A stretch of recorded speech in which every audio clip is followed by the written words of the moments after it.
world needs to pay attention to who this man is, because he is inspiring an African revolution against the West right now. This is 37-year-old Ibrahim Traré. He is the second youngest head of state in the world right now, and what his supporters say he represents is simple: African independence. You see, Burkina Faso is a former French colony, and since he became leader of the country in 2022, he has accused France of neocolonialism, which in other words is when a country is still trying to control the other, but now just through more hush means. So when he seized power, he started to make drastic changes. He ordered the French troops to leave the country. He expelled French diplomats and Western media. He banned the use of British and French colonial-style judicial wigs in efforts to decolonize the country's judicial system. And then he started making major changes. He started cutting ties with foreign companies involved in Burkina Faso's infrastructure development, like roads, bus stations, airports, and then started replacing them with locally equipped and trained workers, and then acquired around 1,000 road building machines for them to use. He started introducing policies to boost local control over food production and processing. He started pushing for greater state control over energy, reducing the dependence on foreign suppliers of electricity. And then, in the clearest statement to the West yet, he has started buying back a number of the country's major gold mines previously owned by foreign entities. He called the purchases a reclaiming of national wealth from exploitative foreign ownership. But here's where things get crazy, because what started in Burkina Faso has now become something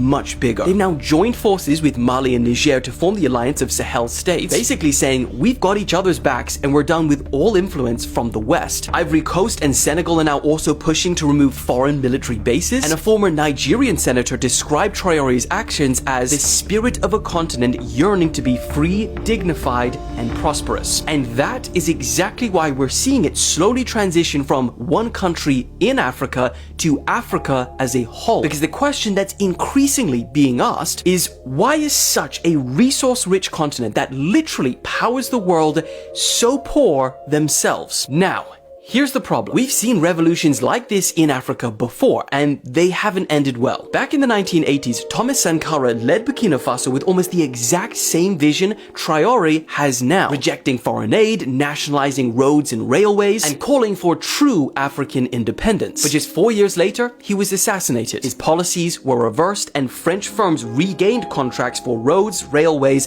and ports in Western Africa. So is Traoré walking that same path? We don't know. But there are reports that he has survived 19 assassination attempts in 2 years. However, not all those claims have been verified. And it's also important to note that Traoré has his critics. Some call him a dictator because he rose to power in a coup. He's postponed elections, he's banned the media, and he's cracked down on dissent, and critics saying no country has ever developed under democracy. So the question is, what do you think? Is this just another dictator grappling for power, or the man to ignite a long-needed change for Africa?